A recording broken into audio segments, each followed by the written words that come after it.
Welcome back to Scrambled. Today we are going to do a little... Oh, it's too small. Come on into this disaster. Wanna join in on the shot. Since a kid, my world's been scrambled. Welcome to my life. Whoa.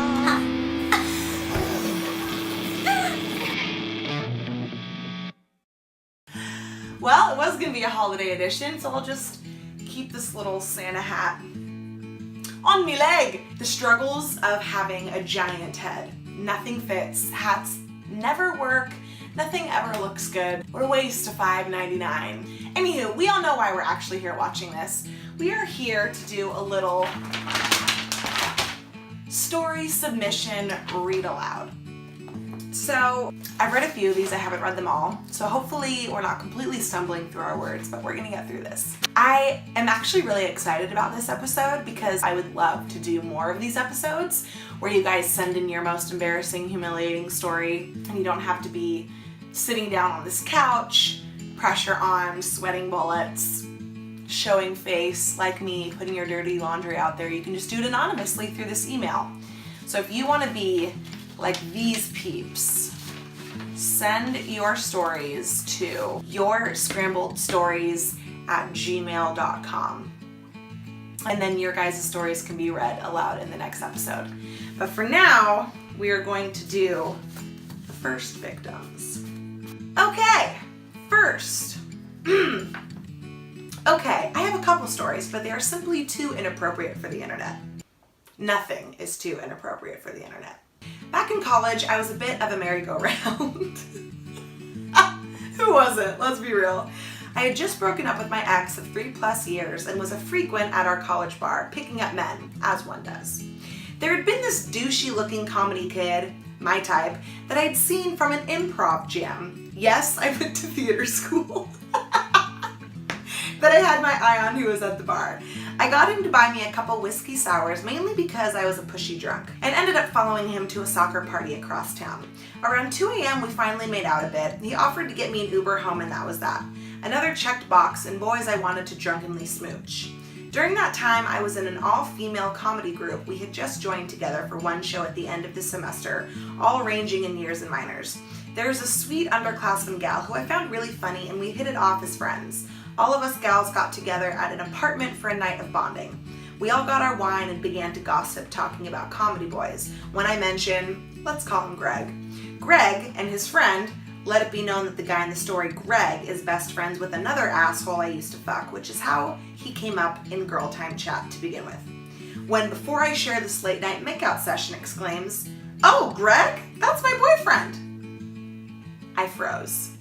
Fuck, what was I supposed to say? I quickly pulled the "I have to pee" and pulled my friend into the bathroom with me. Classic. It was a girl code nightmare. Do I keep it from this 19-year-old knowing it was a one-time thing, knowing that the risk of her finding out would mean I'm a complete bitch? Or do I tell her and know that we probably won't ever be friends? Because, like, how do you start a friendship after that? A couple days passed when slowly she opened up to me about how the relationship wasn't going well. He would ignore her, they would text right until 2 a.m., and I knew that I probably wasn't the best that she'd be in this relationship. Granted, who am I to make that decision? I asked her out for coffee. We took a long walk around Boston. As I got the courage to tell her what happened, I finally told her, "Hey, I need to tell you something. And you can respond any way you want. You can leave, you can be mad at me, you can ask questions, or never talk to me again. If you need space, that's fine too. But I just have to tell you that Greg and I made out a couple of nights ago. I had no clue he was your boyfriend, or I would not have pursued him." She got so small and so quiet. We walked in silence for a couple of minutes. I ended up answering some questions. She did some further investigating with me a couple days later, and eventually they broke up. We essentially never spoke again. Even through rehearsals in the comedy show, it was miserable. That literally sounds miserable. I know it wasn't my fault. I didn't know better, but I still felt icky for making another woman hurt that much. What's worse and weird is that the same circumstance happened 2 more times that year. Me getting drunk, pursuing a guy at a bar, only to learn that they were seeing someone. I haven't told the 2 other women. One shortly after became my friend for some time, but I just couldn't muster up the courage to tell her, and they're still together.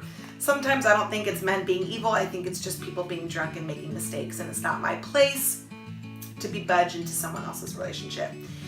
It was the beginning of the end of my drunken pursuits. I learned that just because I'm a woman doesn't mean I should push men to buy me a drink or make out with me. It just gets messy.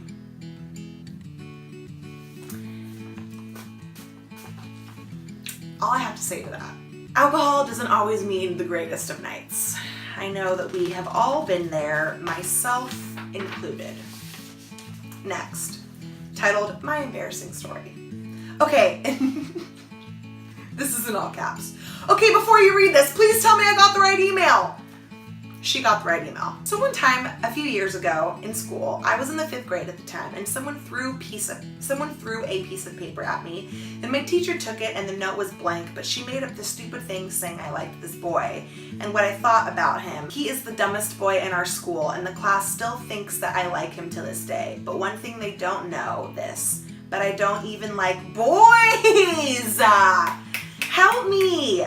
Well, first of all, your teacher should not have made up a story that you liked this boy and all this other mumbo jumbo about how you felt about him and read that to the class. That seems slightly evil and rude for sharing your business. I mean, it was a blank piece of paper, so fuck that teacher. And girl, you don't need help. You just don't like boys. I think you're fine. Moving right along. Okay, this is titled More Poop Stories. Bless you. I've always had stomach issues. Ditto, girl. I'm usually prepared and have an escape plan put in place when needed, LOL, but my younger self did not. So here I am at an all-girls summer camp. Summer church camp, having to attend after lunch service. My stomach starts bubbling and I'm trying to push through and make it through the service, but sadly, no, ... So I run to the bathroom and thinking that I've made it in time. While in the restroom, which is the smallest bathroom in the world, it's a broom closet with 2 stalls, like 5 girls walk in. So I'm like, whatever, everyone poops. I finish and go out to wash my hands, and they're just staring at me and giggling. But I'm just doing my thing because I figured they're just being childish. So while walking back to the cabin with my friends, she looks at my pants and noticed something on them. On the back leg of my pants is poop. Oh no. I'm mortified because I went back to that service with poop on my pants and not one person said anything. So I just play it off like, oh my god, what is that? But yeah, it was poop. I was so embarrassed and couldn't believe none of those giggling bitches said anything. Oh my god. First of all the girls in the bathroom are actually bitches. Giggling bitches, they're bitches.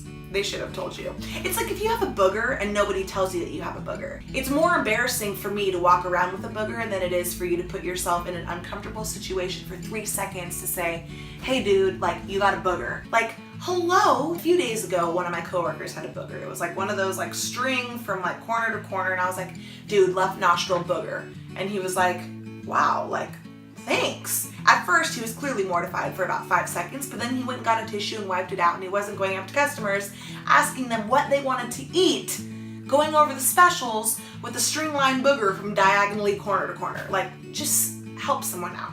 And if you see a girl with poop on her legs, you better either scrape that shit off or at least just let her know. Moving on. This one is titled Bowling Fun. Okay, so one time me and my friend went bowling. I was like 13 or something. We were chilling, having fun and whatnot. Then it was my turn to bowl. Now, keep in mind, I made the decision to put on track pants that were a teeny bit too tight, but was like, hey, I'm just going bowling. So it's my turn to bowl. I get up there, and as soon as I bowl the ball, there's a loud ass rip sound. My too tight track pants ripped. But not just the regular rip. I'm talking ass to cooch ripped. So at that point, I'm wearing assless chaps instead of regular track pants. That's mortifying. In those situations, those are the only times that I'd be like, hope you were wearing full butts, because if you were wearing a G-string, and that would have been bad. That would have been really bad.